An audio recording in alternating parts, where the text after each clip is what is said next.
আমলৈ টোপৰ নিচিনা উহুৰা চাউলৰ ভাত, কলা কচু আৰু শুকতিৰ ভাজি, বেতগাজ পোৰা আৰু ৰঙালাও আলু মাংসৰ সৈতে আজিৰ পথাৰৰ সাজটো কিন্তু ভালদৰে খালোঁ। আৰু ভিডিঅ'টো কিন্তু খেতি শেষ কৰা কেইদিনমান আগৰে হয়। এডিটিং কৰা এলাহতে ইমান দিন ৰৈ গ'ল। আৰু ভিডিঅ'টো একেবাৰে প্ৰথমৰ পৰাই চাওঁ ব'লক। সেইদিনা যিহেতু আমাৰ পথাৰলৈ আমাৰ আপা দুগৰাকীও গৈছিলে আৰু মায়ে আবেলিৰ ভাতকেইটা মোকেই গৰমে গৰমে বনাই নিবলৈ ক'লে।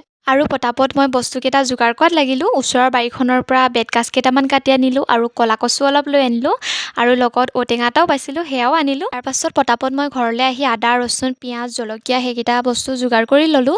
তাৰপাছত লগত অনা শাকখিনিও কাটি ল'লোঁ। তাৰপাছত এটা এটাকৈ মই সকলোবোৰ বনাই গ'লোঁ। প্ৰথমে ৰঙালাও আৰু মাংস চব্জিখন বনাই ল'লোঁ আৰু এফালে জুইত বেতগাজ কেইডালো দি থৈছোঁ আৰু তাৰ ওপৰতে কলা কচু আৰু শুকতি জ্বলা ভাজিখনো ভালদৰে বনাই ল'লোঁ। আৰু সকলোবোৰ বনাই মেলি শেষৰ পাছত টিফিনত ভৰাই মেলি এক মোনা কৰি পথাৰলৈ বুলি ওলালোঁ। আমাৰ পিছে ঘৰৰ পৰা পথাৰলৈ বেছি দূৰ নহয়, হাতত লৈয়ে ওলালোঁ।